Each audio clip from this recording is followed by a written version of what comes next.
Question में कह रहा है 50 ग्राम CaCO3 विल रिएक्ट विद कितने gram of 20% HCl by weight. ठीक है, चार ऑप्शन दे रखे हैं।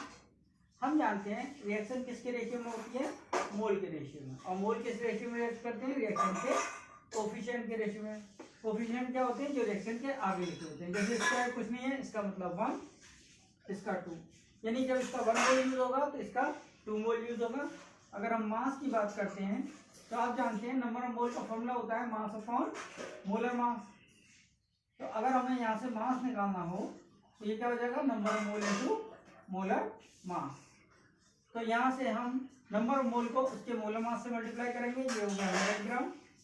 नंबर ऑफ मोल को इसके मोलर मास से मल्टीप्लाई करेंगे, ये हो जाएगा 36.5 ग्राम।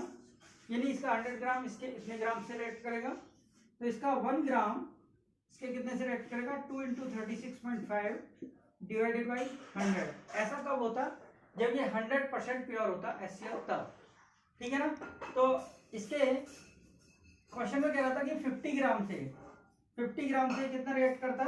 अगर ये 100% प्योर होता तो 2 × 36.5 डिवाइडेड बाई 100 × 50 कितना रिएक्ट करता।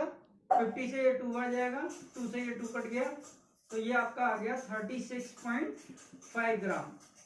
यानी कि अगर ये 100% प्योर होता HCl तो ये 36.5 ग्राम रिएक्ट करता। लेकिन वो कह रहा है क्वेश्चन में कि ये कितना प्योर है, 20% प्योर है, तब ये कितना चाहिए। तो जब 100% प्योर था तब हमें इतना चाहिए था। अगर 20% प्योर होगा तो हमें ज्यादा ही चाहिएगा ना। तो मान लो हमें नहीं पता कितना चाहिए, हमें मान लो चाहिए x, पर हम जानते हैं कि x के 20% की वैल्यू कितनी होनी चाहिए, इतनी। तो x का जितना परसेंट होता है डिवाइडेड बाई 100 इक्वल टू की वैल्यू कितनी होनी चाहिए, 36.5। तो यहां से हम x की वैल्यू निकाल लेंगे।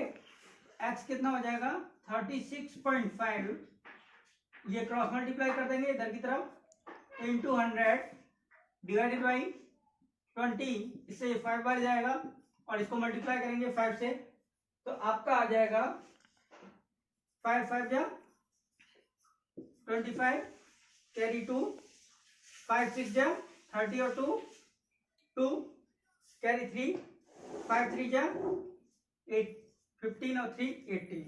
तो आपका आंसर हो गया। Thank you.